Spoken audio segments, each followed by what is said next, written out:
Hello everybody. Today I'm going to do a tutorial on how to do a motion graphic effect called a quad split. And really it's an opportunity to focus on practicing your animation chops at the same time as working towards really refined editing using the timecode and making sure that moves that are going to happen within this and edits are going to happen at very specific moments, because I'm actually working off of a sheet that I can pretend that was handed down by a director. Maybe it's my manager in a motion graphics studio, and they've given me very specific times when things have to happen within a project.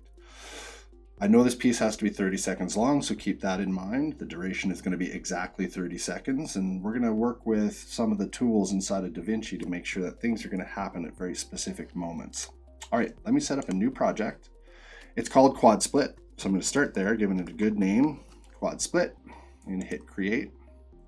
And right away, I'm going to hop on over to the edit page. I'm going to work here. Now, if you don't have this open, it's up here on the top left. It's called the media pool. That's how we drag and drop our footage in from our computer. Now, I haven't put my eyeballs onto my project yet, and I like to do that and control things to make sure that before I put footage on the timeline or even bring it into DaVinci, I'm managing this important information, because if you don't think about it at the beginning of a project, it might come back to bite you, because you might have a hard time changing things like frame rate later. Now, I know, because I've done this project a lot, and I know my camera intimately, or my friend shot this footage. I know his footage intimately. It's exactly 29.97, and all the clips are. Now, if some were 30 and some were 24 and some were, say, 24 point or 23.976, you always want to edit to the highest number. Okay, so I know that the highest number in this context is 29.976. They all are. So I could change this now, but I'm not going to, just to prove a point here. I'm going to instead grab my footage and drag it in, and this is going to happen. DaVinci's going to ask me if I want to change my project's frame rate, because it's just analyzed all of the clips and it's determined that they all have different frame rates, 29.976, 29.976, etc. They're all the same, but they've analyzed all of the different files, and it's asking me, do you want to change? I'm going to say yes in this context. I'm going to say go for it, change, and then immediately put my eyeballs on the project settings, and it says here 29.97. So I've got one last opportunity to make that change before I make a timeline. So if I hit cancel here and say I hop back to this tab up here that says metadata, it's very important to get to know your metadata. I can click on each one of these and see up here this number, and it does say 29.97, 29.97, 29.97, etc., etc. This is just doing your diligence to look at all of the clips that you're going to be working with, and then you edit to the highest number. And if you found a clip that was 30, you might want to hop up here under File, Project Settings, and then change the timeline frame rate. Because watch this. The moment I create a new timeline and say I'll give it a good name, Quad Split, and then I take a look at my project settings, timeline frame rate is grayed out, and it's tricky to change it in the future. You can change it. You can Google that and you can find out ways to do that, but if you take care of yourself at the start of a project, then you're saving yourself time and hassle. Okay, so I've got a timeline and a bunch of footage, but this is really disorganized. So I'm going to right click, I'm going to create a bin, I'm going to call one video, lots of different naming conventions in different studios. If you do get a job as a professional editor, then I would strongly suggest day one, talk to your manager and ask them, how do you name things and organize things in that studio? Because they're going to have their own very specific way of doing things. So I'm producing some bins here. I'm going to make one called timelines as well, and just nestle that in there so that I'm nicely organized. And I'm ready to go. So this timeline here, a quad split. If I double click on it, it's going to load it up down here, and I'm going to be able to preview it up here in the center monitor. Now, if I don't have metadata turned on, or I don't have the inspector turned on, I might see these two windows. So the one on the left is always helping me to see the source footage. Double click, and you load it up here into the left monitor. Meanwhile, what it is you're editing and what you're going to output is over here, and you know that to be true because the name of the timeline is up here. Now, since we're going to have the inspector turned on a lot, it's going to push one of the monitors out of the way. So I have to be really mindful of the name that I see up here above my monitor. So right now it says ferrydrive.move, which is the file. I have to switch back to my timeline, which is down here. All I need to do is click on it and it'll say quad split. So from time to time, we're going to be switching back and forth. All right, cool. So first things first, I don't know what this timeline looks like in terms of how zoomed in and out it is. I can see that it's got 12 seconds. This project is going to be 30 seconds in duration. So check out this cool factor. My spec is to use one video footage to be in the background the entire time, and it's the guppies footage. So I've got this loaded up here, and I can scrub the timeline like so up here. Cool. And at some point, I'm just going to throw down an in point. I'm going to tap the I key. You get used to your shortcuts. You're going to want to use those. And I know that this piece has to be exactly 30 seconds long. Now I could do all kinds of other finicky moves to try to make markers and snap them and do all this stuff. Watch this cool move. Up here, we've got this number, and I'm willy-nilly right now at 16 seconds and 7 frames. And don't forget that that last number is not milliseconds or anything like that. It's actually frames. So when we count up to 29 frames, it's going to flip over to the 30th frame, and that's going to be a second. So it's going to go to 28, 29, 0, and a second will have gone by because it's 29.97 frames per second, or you can think of it more like 30 frames per second. So on the 30th frame, a second's going to go by. So we're at 16 seconds and 7 frames. And I just picked that artist's eye. That's when I want to start this piece. So I can add to this time code up here 30 seconds perfectly by typing in plus 3000 enter. And it's just jumped down the timeline in the preview up here to 30 seconds into the future. And then I can tap O. Perfect. Awesome. I can tell DaVinci now down here, I just made a mistake. I clicked down on the timeline, which made my guppies go away. So I got to bring them back up again. And don't worry, the in and out point is remembered. It'll never forget it until I change it. And then I can tap the F10 key. Now, if you mouse over these buttons here, these little silly symbols, we can either insert clip. We'll take a look at what that does in a second. We can either overwrite the clips or we can replace clips. So we got these powerful 3 buttons here. And what we're going to focus on is using the overwrite, which is F10. Get into using your shortcuts. So I've got exactly 30 seconds of footage up here. I've got these 2 tracks available for me to overwrite into. So let's try it. We'll press F10 and see what happens. My playhead, now you got to be mindful of this guy down here on your timeline. It has to be at the start of your project. If I have it anywhere in the future, and then I go back to guppies, and then I hit the F10 key, it's probably going to insert it where my playhead is. So let's just try that. F10, and it dropped it down. But I've got this gap out here because that's where my playhead was. Okay, so there's a couple ways to manage this. We can either put in and out points down, but I know for a fact that this is at 30 seconds, so I can scrub this back to 0. My guppies has an in and out point, forcing it to be exactly 30 seconds long. So if I press F10 with my playhead at the start, go up to guppies, F10, it will insert it, overwrite it down here, and it'll be exactly at the beginning of my timeline. Now you could, there's another approach to this. I'm going to delete that clip. I could put my timeline here and say in point, which creates an in point for my main timeline. I could then, for the quad split timeline up here, I could punch in 30, 0, 0, tap O, and this is going to give me a region to insert and overwrite my footage into, okay? So it doesn't matter now where my playhead is. It's going to insert it into this new region, I think. Let me just test. So I press F10, and it drops it into that region perfectly. That's another way to do it to ensure that things are absolutely perfect. So I know for a fact that that clip that's going to be hanging out in the background is exactly 30 seconds. Nice.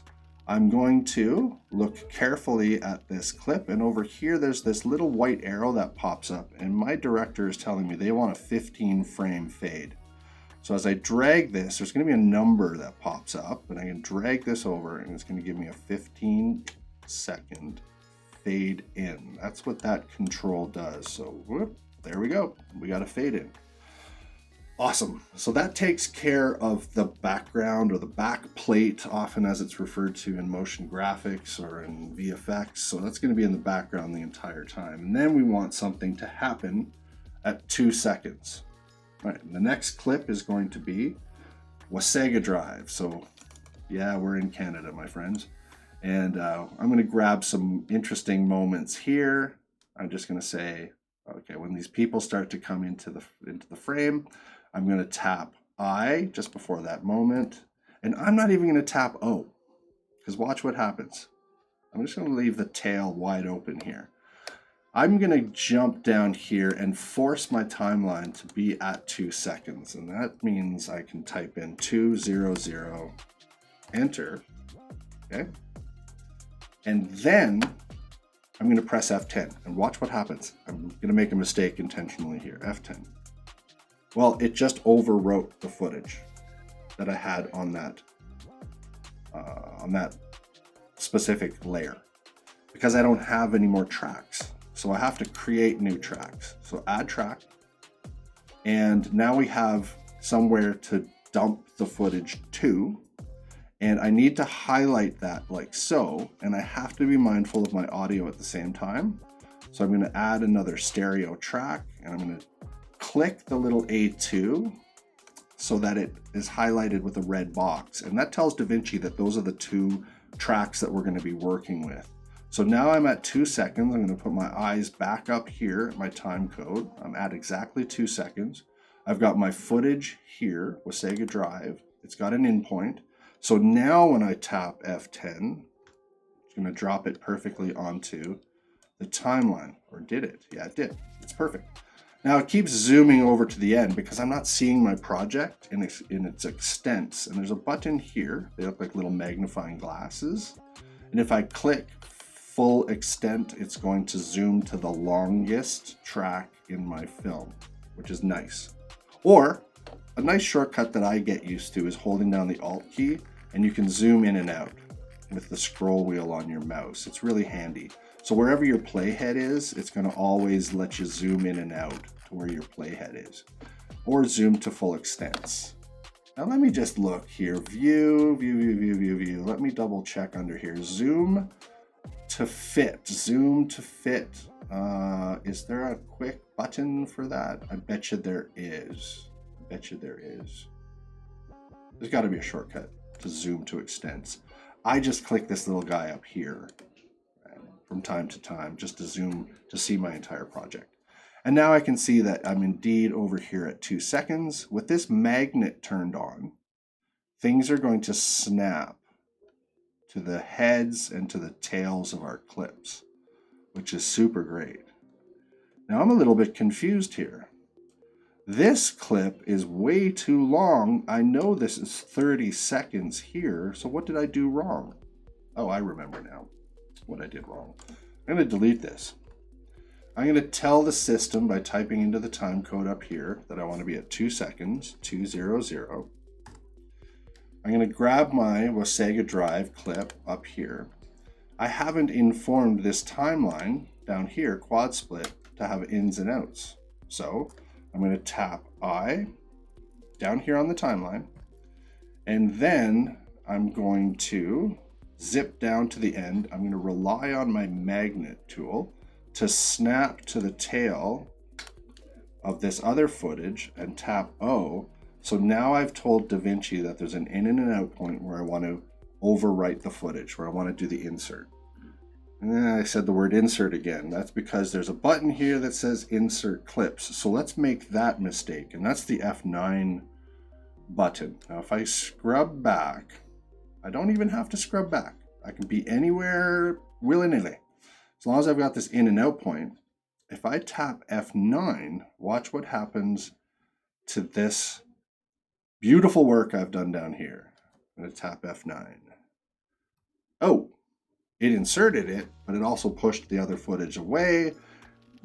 It might be a useful approach in some regards, but I just want to overwrite this stuff. I want to put it over top of. So with my in and out point on this timeline and my footage selected with Sega, let's see, even though I don't have an out point for the clip with Sega, let's see if it forces it into the in and out points. Let's see, with F10, with the overwrite feature. So let's tap F10. Perfect, perfect. And it cleared our in and out points too. Now, I'm starting to see a bit of a trend here. My art director wants me to put in 15 frame fade. So I'm going to put that in right away so that fades in. And then it starts to do a move. And we get into the space of animation. I'm going to look down here, and it says that at 4 seconds, we're going to have a 2-second move to the upper left-hand corner. And I'm going to do this pretty loose. I'm not going to really get into minutia of math. I'm going to do this kind of artistically and see if I can visually land the clip where I want it. And you'll see what I mean here in a second. So looking at the specs, it's got to happen exactly at 4 seconds into the movie. So I'm going to tap 400, enter. And now I have to do something called locking off the footage. Okay, because I'm going to be moving it somewhere else, and I don't want it to start moving right away, and I don't want it to be in the wrong position to start. For the first 2 seconds that I see the footage, I want it to inherit specific position and zoom. I want it to remember that it's at 1, 1 zoom and 0, 0 position. So to do that, I can lock it off. And that means that everything beforehand will remember that position.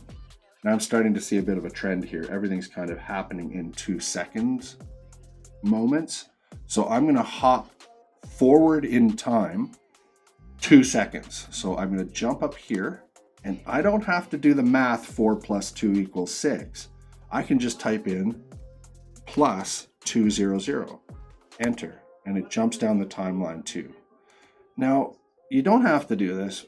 I like to do this, but over at the very tail, you'll see that since we have gotten some keyframes onto the footage, I can drop this down and I can see where in time my keyframes are. And sometimes that's just nice visually to see what's going on and helpful. Make sure you don't make too many keyframes, because that's the greatest mistake animators make, is they don't think about where the timeline is. They might slip the timeline a few frames over, then they do a move, and then it gets all weird and things fly around all funky. So the animation's all about, the very, very, very, very tiny details. So I'm exactly at 6 seconds, at plus 2'd4", and I'm over there. That's a cool move with the timeline. And now I'm going to just bake down. I'm going to write down 2 new keyframes for zoom and position. And then on the viewer up here, I'm going to turn this feature on. Now you could drag these numbers, which is kind of neat. You can drag those numbers and do this work up here if you want. You can be very specific and punch them in, as you'll see in a moment. Or you can be a little bit more creative and just grab this and move it around. But it'd be really nice right now if I had some guides, right, to see the edges of, or some borders that would help me to know where stuff is.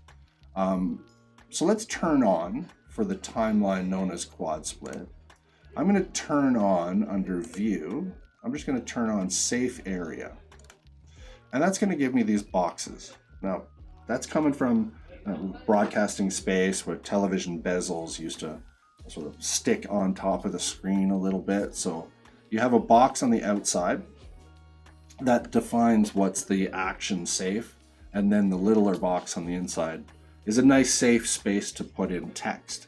But it's still a very useful guide visually, not only just to help you do an animation like this, but to also, overcome any issues if your stuff is being seen on screens that do have bezels. So yeah, might as well turn it on. So I'm just going to use this as a guide to try to push this up towards the top corner. I'm going to grab this handle here. Now, there's no right or wrong answer right now. This is an art piece. And we can position this in all kinds of different places and in different ways. But what we're seeing over here, if I look carefully at these numbers, they're odd. There's a lot of floating point number stuff going on over there. And I want to be really mindful of the next 3 videos that I have to animate. It'd be great if I had some nice memorable numbers. And that's where this technology comes into fray. It's really handy. It's called a pencil. It's got lead on the interior of wood. And then there's this other tech called paper. Yeah. Made of wood also.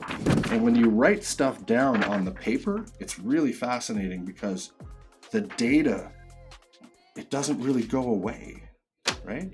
It doesn't accidentally get formatted. It's really high tech. I don't know if you've heard about it. It's fantastic.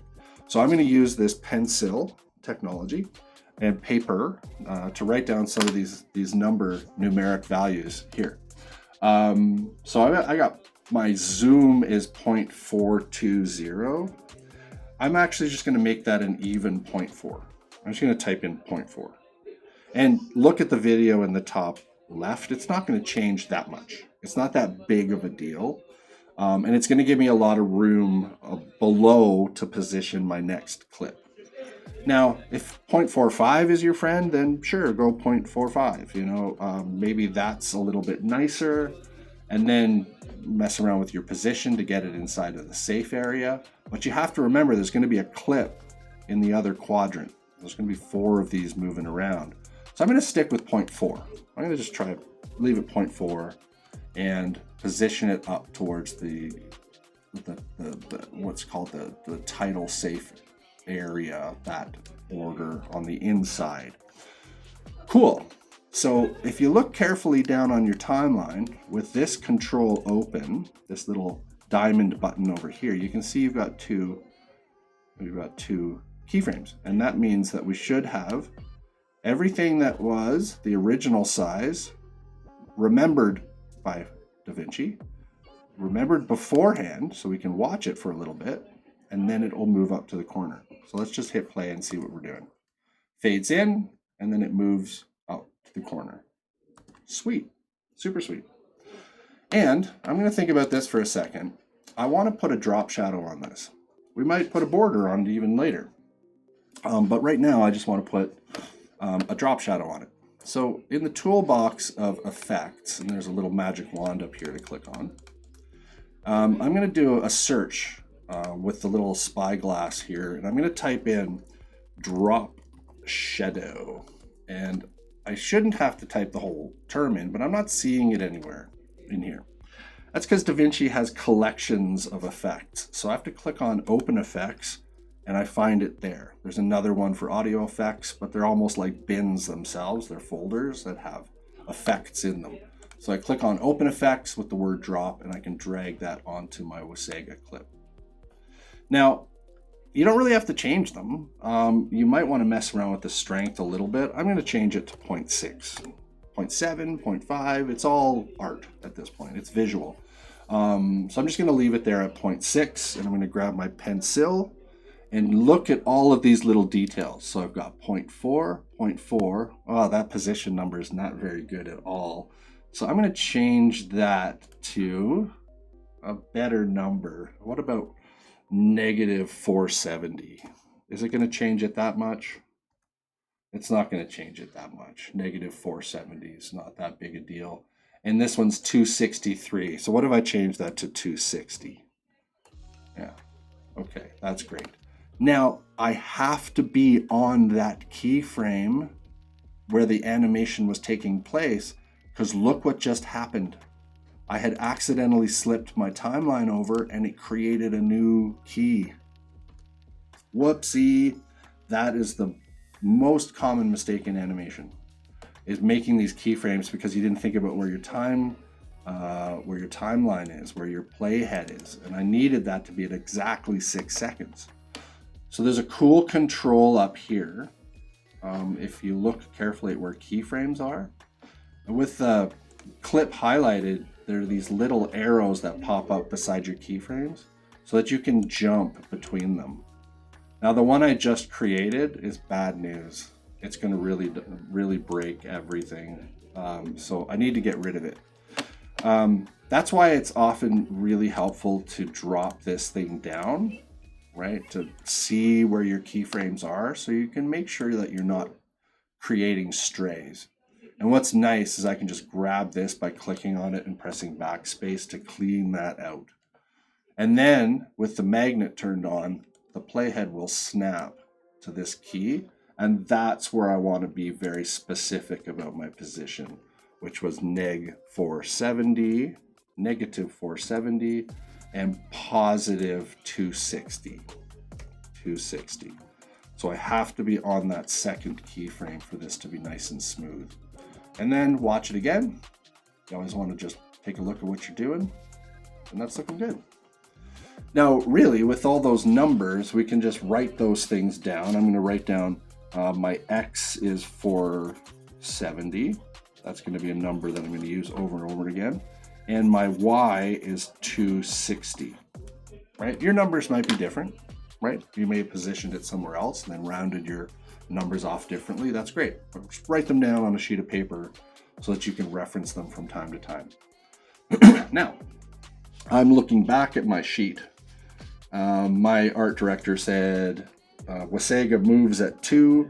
It comes in at 2. We see the clip at 2, and then it starts to animate at 2 for 2 seconds. So I've got that perfectly nailed down here. Nice. So I can kind of set and forget that. I can turn off that, and I can even take this line here, the black line, and just shrink that down, get it out of the way. Maybe I'll do the same with guppies and move along. Okay, so I'm looking back at my project. It says that at 7 seconds, bridge drive is going to pop up. So I'm going to go to my timeline, click on it, and just type in 700. I'm going to try to go a little bit faster now so you can see me move at the speed of industry. And the clip is bridge drive. Double click on bridge drive. I'm going to find an interesting endpoint. Right about there before we hit the bridge is nice. And down here, I know I'm down on my timeline at 7 seconds. I'm going to type I, slip to the end, snap, and then O. I'm going to create a track and an audio track. I'm going to turn them on by highlighting them like so. And now I've got an in and out point for my bridge drive to drop into. It shouldn't matter where my playhead is when I hit F10. Let's see if this goes right. Beautiful. So nice. I'm going to slip back to the beginning. I know that I'm at 7. My art director wants a 15 frame fade. Let me put that in. I'm going to +2, 0, 0, to jump my playhead down. Now be careful. If you have the clip itself highlighted and you type in +2, watch what happens. +2, 0, 0. It moves the clip 2 seconds, which is powerful and useful if that's what you want to do with a clip. But I just really wanted to move the playhead too. So I have to make sure everything's deselected and then type in +2, 0, 0, enter. Jumps down 2. I need to lock the position of this clip. So I'm going to hit zoom and position. I'm going to drop down my keys, make sure that it's there. I know that 2 seconds later, so +2, 0, 0, there's going to be, whoops, I had the clip highlighted, so undo. I have to do that again, plus 200, enter. I'm going to put down another keyframe, and this one is going to fly up to the top right. But guess what? I got them numbers written down. So I wonder what would happen if I put the zoom. Let me check this one down here. Wasaga, the zoom is 0.4. Forgot to write that down. Well, there we go, 0.4 zoom. So I'm going to type 0.4, enter. On the second keyframe, that's where it's going to go to. And then I'm going to fly it up to what used to be negative 470 is now going to go to the other side, which is positive 470. It's really great. And then my Y is 260, 260, enter. That looks awesome. And I can drag my drop shadow on, and I have that memorized at 0.6. So now I like to rewind. Just be sure you rewind. Check it out. Put your eyeballs on it. That moves great. The other one fades in and it flies up to the top right, and then we're ready to move on. I'm going to close down my keys. I'm going to shrink down the layer, and I'm going to move on to the next clip. He wants Ferry Drive to appear at 12. So I'm going to type in up here 1200, so 1200, enter. And that's going to let me know where the clip is going to be positioned. If I highlight this clip and type in, it's going to put an endpoint on that clip. So I need to deselect everything by clicking out into the gray area. Tap I get to see this up here, and snap to the end, O. I'm going to bring up, make sure I put my eyes on that clip name, bridge, and then ferry. Ferry, I'm going to double click, bring that up, and then find a cool moment right about there, I. And I don't have to put an endpoint.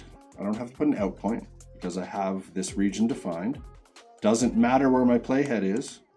With the ferry selected, with an endpoint, I should be able to just press F10 and magic will happen. Oops! Look what happened.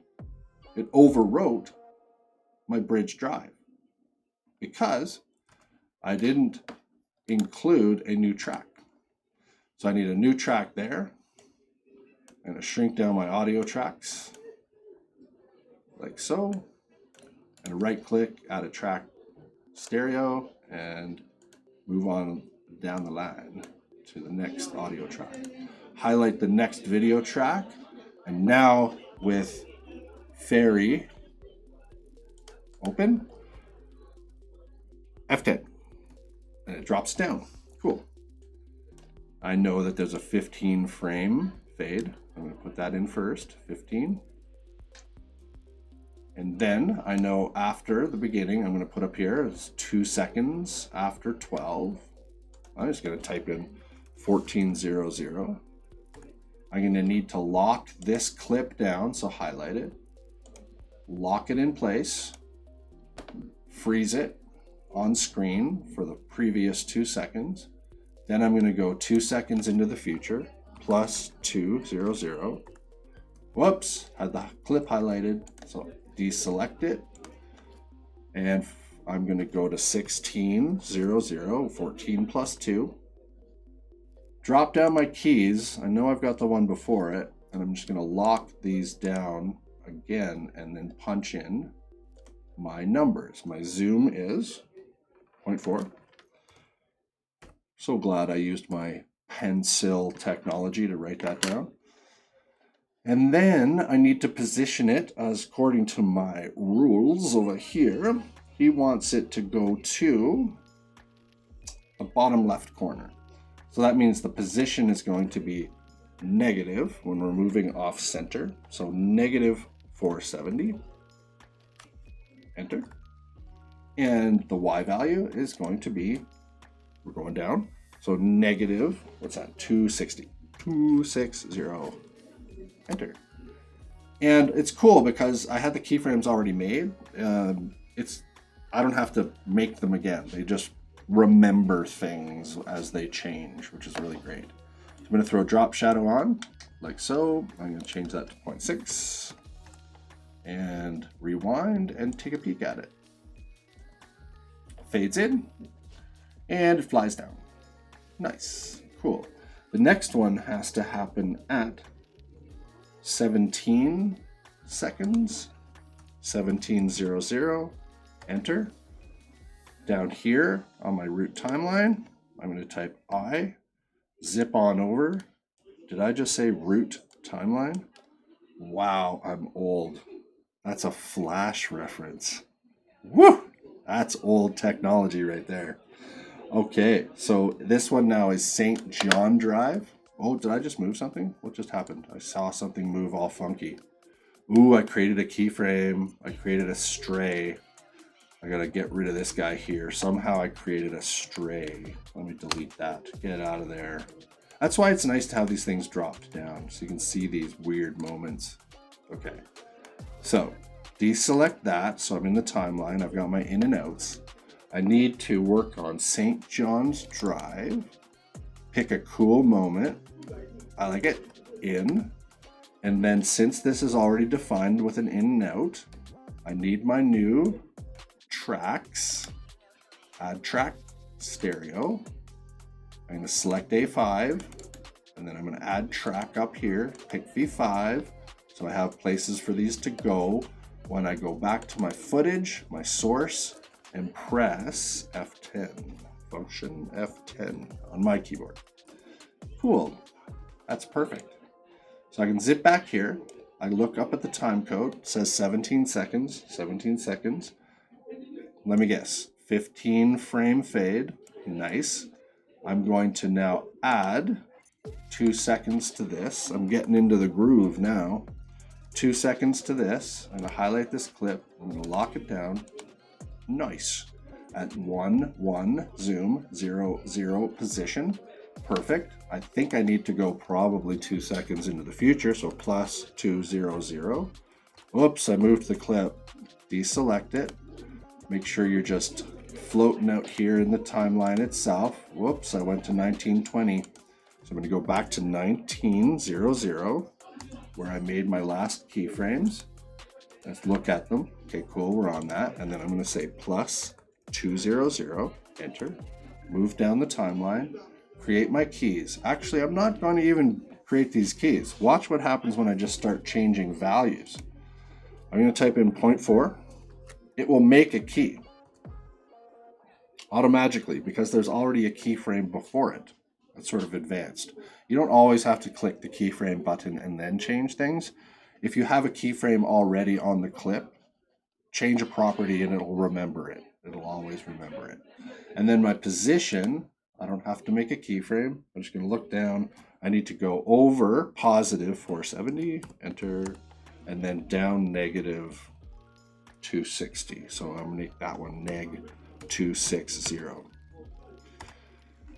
Now this move here, whoops, I didn't go to the right property, this Y, that needs to be negative 260. Like that. Throw the drop shadow on and change that to 0.6. We got this. We got this. Super good. Nice. I can rewind it and enjoy my moment. I trust myself. We're good. Now this next move can be a little complicated. It's not that bad, but it can be a little bit confusing for the mind because you're going to move all the clips in opposite to the opposite corner diagonally all at the same time. So what this does is gives us an opportunity to really think about that idea of locking things in position. Now over time you're not going to need these drop downs. You're going to get so good at animation you might never even use these, but even to this day I like to look at my keys just to make sure they're all there, right? Because I need to now lock all of the videos in their current position once they're in their quadrant. Because the next move is going to be a 2-second shuffle where the upper left swap with lower right and the upper right swap with the lower left. Cool. And this is going to start at 23 seconds and it's going to happen over 2 seconds. So on the timeline, I'm going to go to, put my eyes on that data, 2300. And that moved my playhead to that moment in time. Then I'm going to very carefully click each one of these clips. And I'm going to lock them in both zoom and position. There's even a button up on the top here, which is all of them, right? It's all of the parameters, including pitch, yaw, rotation, etc. But I'm just going to make sure that at that moment in time, it's going to never forget the zoom. It's never going to forget the position. And a keyframe popped up here. Now, really, the zoom's not changing, so we really don't even need to worry about zoom. So I'm just going to click on position. The zoom's never going to change for the rest of this project. So I'm just going to worry about position. You know what? I'm a pragmatist and it doesn't cost any money for memory or otherwise. I'm going to turn on zoom too. What the heck? Go down, don't move the playhead, and we're going to just give keyframes for position, zoom, and move along like so. Position and zoom. So now all 4 of those have keyframes. I can see them here. That's good news. That's going to lock them in their current position for 2 seconds, right? We can watch them now. Play. That's for 2 seconds until eventually they fly away. Okay, so now that we have this locked in position here for 2 seconds, we need to now move them to the opposite corner over 2 seconds. So what I can do, making sure that I'm at 23 seconds, I can add 2 plus 2 seconds, 0, 0. Now I've got this one highlighted down here. That's going to be bad news. It's going to shove that one too. So I need to deselect everything. And on this timeline, I'm going to go 23 seconds plus 200. Okay, that's going to move my playhead over exactly 2 seconds.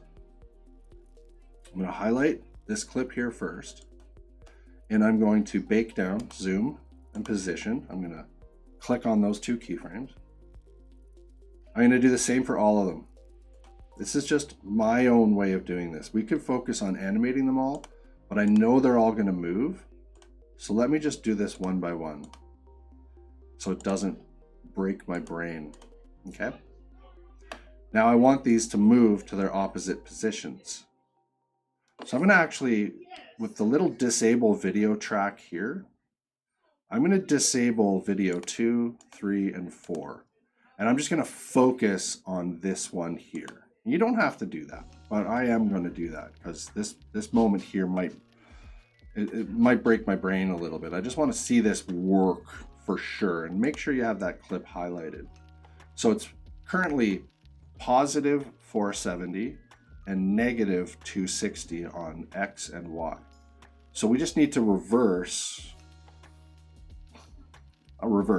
We need to multiply each of those numbers by -1.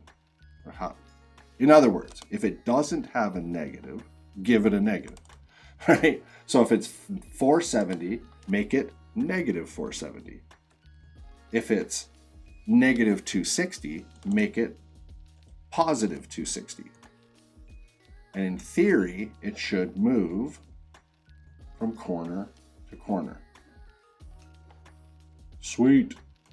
Now I'm going to turn off this track. I'm going to turn on this one. I've got the key in position so I can snap my playhead here to make sure that it's on the actual keyframe. Highlight the movie, the layer, the clip that I'm dealing with. This one's negative 470, negative 260. So I need to make it positive 470 and positive 260. I'm going to reverse that from being negative to positive and look at it. and that one's working. I'm going to shut down the track. I'm going to disable it. I'm going to turn on the next one. Click on the footage. Make sure I'm on the right frame. Your magnet is your friend. It's going to snap in there. That's awesome. And then we just need to do the same thing. If it's positive 470, turn it to negative 470. If it's positive 260, make it negative 260. And that's just the opposite corner. You see how we can use very round, sweet numbers to do some heavy lifting for us in terms of getting projects done quickly, which is awesome. I'm just going to do this last one on Wasaga. I'm going to change negative 470 and make positive 260 into negative 260. And I should be done. So if I turn on all my tracks, I'm going to enable them all again. I'll play through it and see them all switcheroo. Whee! Fun. That's super fun. Then, last but not least, I'm going to make them all fly away. They're all just going to fly away. So at 29 seconds, and I'm just looking at my sheet over here. My art director wants this to be on screen for 2 seconds. And I know at 27. Did I do this wrong? Did I do this wrong? Hang on a second. I may have done a mistake, which is fine. Mistakes are good. This is how we learn. I'm looking at my specs, and at 23 seconds, okay, I'm at 23 seconds up here. I can see that on my time code. I am supposed to have a 2-second shuffle. 2 seconds, so 23 plus 2 is 25. Did that happen at 25? I did make the 2-second move. Cool. And then it's going to hang out on screen in the opposite corners for how long?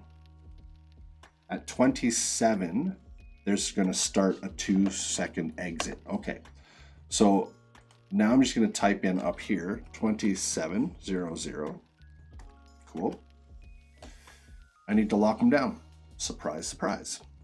They have to be in these positions for 2 seconds. So I'm going to grab each clip and just lock down the parameters that I'm animating, zoom and position. I really only have to do position, but I'm going to do both. I really only have to do position, but I'm going to do both. And then I like to even just sometimes just go back through them and look carefully. Did I turn them on? Because sometimes you don't and you make a mistake. You got to henpeck around. You got to hunt for the mistake. All right. So now that we have them locked in for this period of time, so they're going to sit there for 2 seconds. They're going to fly away at 27. And they're just going to zoom off of the screen. And watch this cool factor. Super cool. I'm just going to scroll my mouse wheel up here in the monitor so I can zoom out. If I wanted to give myself more room, I could grab hold just above the time code here and drag down. It's up to you. You can scroll up and down like so, and you can grab this middle line here to dump down your audio. You can reconfigure your UI however you want. Your user interface, scroll wheel over here. So I know that at 29 or 27, at 27 seconds, there's a 2-second exit for each clip, which means that at 29, in 2 seconds, 27 plus 200 or 29. Whoops, I moved my clip. Deselect it. At exactly 2900, this thing's gonna fly away. It's gonna be off screen at 29. So I can literally just grab it and move it. That's why I zoomed out. And this guy here, I can click on it and I can just drag and zoom. Click and drag it. I'm not even using numbers anymore. I'm just using my eyeballs. Get off screen. Get out of here. Get out of here. And then we've got them exiting. Woohoo! Cool. And then, last but not least, this Guppies video, it's going to fade out. And it's got a 1 second fade to black.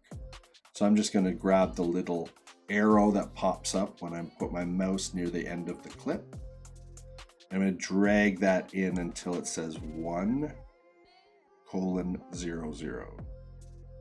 Perfect. Now I got a 1 second. 1 second fade. Yeah, there we go. Done. Oh, jeez. Guess what I didn't do the whole time? I didn't save it. I should have been saving this project. Yikes. Yikes. Bad, Kevin. So let's watch it. Okay, it's good. Looking all right. Looking good, looking good, looking good. I think we got it, and there's no weird moments. And yeah, it took a while. You know, it took some thought. You know, moves take time. We don't want to rush this process at all. Animation is all about this.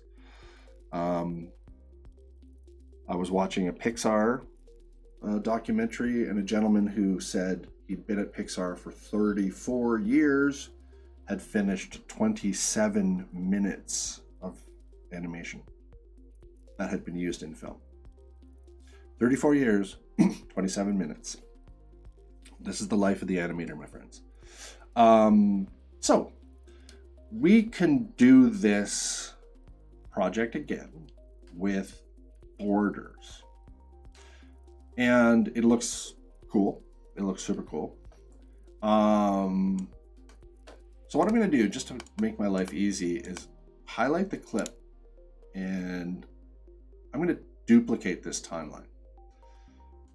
So this is quad split, and this is going to be called quad split with borders. And I'm going to show you something really frustrating, really kind of frustrating. And if the good folks at DaVinci, at Blackmagic are listening right now, please make this problem go away forever, because it makes little to no sense. I know maybe you're trying to push us into fusion, but this don't make no sense. Let's pretend that for each one of these clips, I just simply wanted to put a border on it. So we've got this nice video here. I'm going to fit this up here. Z. That's the shortcut for fit. Let's say, you know, the drop shadows are nice, but I wanted to put on this footage of Wasaga Drive, I would like to put a border on it. So there's an effect in the toolbox. If I type in border, and it's really pretty. It's really nice. And then I throw it onto my footage. Like, it's awesome. I might want to pick a more interesting color. So I got to click and hold. I always get confused by the color picker in DaVinci, how it actually works. How does it work? You click and you hold, right click. How does it work? Oh, I never did quite understand how the color picker worked in DaVinci. Somebody write it in the comments below. I know I can Google it right now. But let's just say we wanted to go for a blue that was kind of close to the sky or something like that, whatever. You can pick a nice color. Maybe I want to go actually pick up the color off of that. I don't know. Picking it up off of the ground there. I don't know. I don't know what I'm doing. I'm just picking a color here. Right. Something that looks nice. And I can change the edge, you know, border width. Once again, pick a number that matters to your brain. Yeah, let's say 0.02, negative 0.02. Easy to remember. Write it down. Look, I'm using my pencil. Negative 0.02. Awesome. High-tech solution. And then I hit play. It's like, what's going to happen now? What would you expect would happen? The border fades in. That's awesome. And then, oh, what the? Why the? Where the? When the? What? Why is that a thing? I don't understand why that's a thing. It doesn't animate the border. Frustrating. The drop shadow board animates, but the border doesn't. Maybe that could be a checkbox. Hey, Blackmagic, a checkbox that says, would you like it to follow the footage? Check. Maybe yes or no. So it doesn't break old projects. Anyway, I know they want us to use Fusion, which is down here at the bottom, the little magic wand. They want us to use that for motion graphics, but c'est la vie. So we have to approach this problem a little bit differently. And I think this tutorial is getting long. So I'm just going to do one for you. I'm just going to do one of these with borders, and you can do the rest yourself. All right, how do we do this? I need to reset the footage and reset all the keyframes. Kind of a pain in the butt. But I'll show you a shortcut. I think I can show you a shortcut. I'm going to remove this colored border here.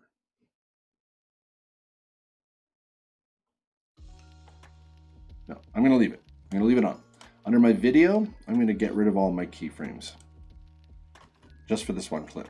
That's why I have this timeline duplicated, so I didn't lose all the rough work, hard work I did before. I'm going to grab all these keys like so. I'm just going to blow them away. This is for the first clip. This is for the Wasega drive. And what I need to add to this is a different fusion effect called transform. Transform. We could do all of this stuff actually in Fusion. And it's hanging out down here in open effects, which is kind of strange in and of itself. And I need to drag that on like so. And now what's frustrating is these controls, they don't work, but this does. If I use the actual controls inside of the footage itself, inside of the plugin effect parameters here. Can I type in zoom 0.4? I sure can. Can I position it at 470? Negative 470? No, I can't. It's not using the same numeric values. Now, for the advanced users out there, I'm going to tell you why. This is relative to resolution. So if you finished off a really, really awesome thing in Fusion and you wanted to use it as a Fusion template or a Fusion add-on that you could give away to your friends and they could import in and they could get this border thing to happen, this quad split thing, well, their project might be 4K. You animated it all at 1920 by 1080. And if you're using numbers like what we were using earlier, then they're going to be out of whack. It's not going to work. So this is actually a different coordinate system here, because if you notice, when I go to halfway down, it's actually 0.5. It should be half. Right? If I go positive up, it should split the footage in half. 0.5, right? So that footage that I just moved, 0.5, because it's half of that footage. So it's resolution independent. That could be a 4K timeline that I'm working on, and it's still 0.5 would still be half of the distance up to the top, right? An advanced idea.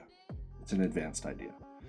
It also means that, say I was to zoom 0.5, it's half the resolution of that screen, right? It's half the resolution of that screen. Unfortunately, I can't click on stuff up here and move it around as artfully as I might want to. So I have to use sliders. So I could say my zoom is 0.45. That's going to give me a border around the different clips. I'm going to position this more over to the left, and then I'm going to bring it down again. I'm going to pick myself some numbers that are nice. So what about negative 0.25? Negative 0.25 is kind of nice. And what's neat is, because we're using relative position, if we wanted the edges to be perfect, if we wanted that gap in between, also known as in web design like padding, for example, in print we talk about this number should be exactly the same, which is 0.25. So it's actually kind of easier to work in this way, because it's for one, it's not device, it's not perfect actually. It's not what I expected. I dropped that down. 0.23. Give me the nice padding. Wasn't exactly what I expected. Anyway, so these numbers here, they're now the new numbers that I would have to write down to change each one of my animated ordered moments. I'm going to try something here. I'm going to try something nifty, an advanced technique. This position here needs to be baked down 2 seconds after this appears. Sorry, 2 seconds after, it's going to be at full screen, and then 2 seconds after that. So I'm at 2, I'm going to go to 400. I'm going to create some keyframes for position X, Y, and zoom. I'm going to jump 2 more seconds into the future, plus 200. Whoops, highlighted the footage.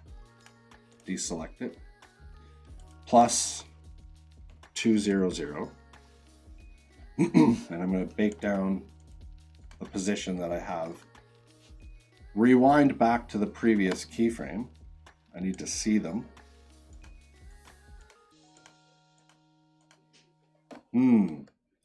Interesting puzzle. This won't drop down anymore because these keyframes aren't actually involved with the footage itself. It's involved now in the fusion animation that I'm working on.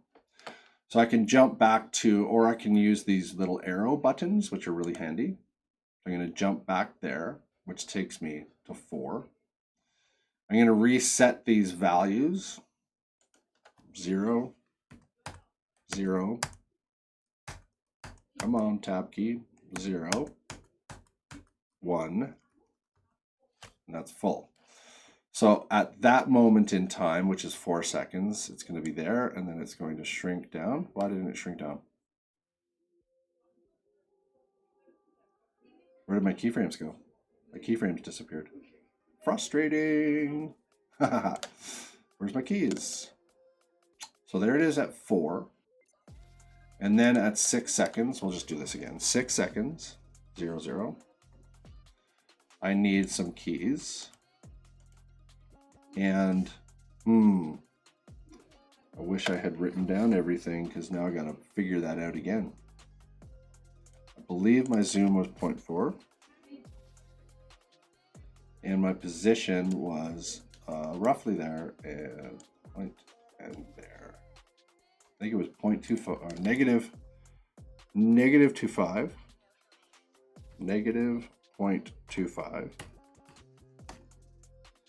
And my position was 0.24. 0.23.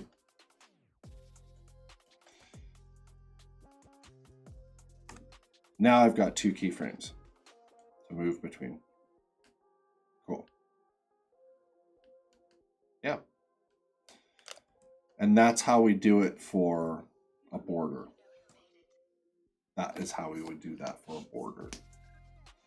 Now I'm not going to do the other 3 clips, but now that you know how to do the border piece, well, working with Fusion, what do I call them? Plugins, effects, Fusion effects. Took me a moment there. This is how we do. It's a little bit slower, it's a little bit more difficult, but it is what it is. All right, my friends, happy editing, and I look forward to seeing the final result. Have an awesome day, and keep making beautiful stuff.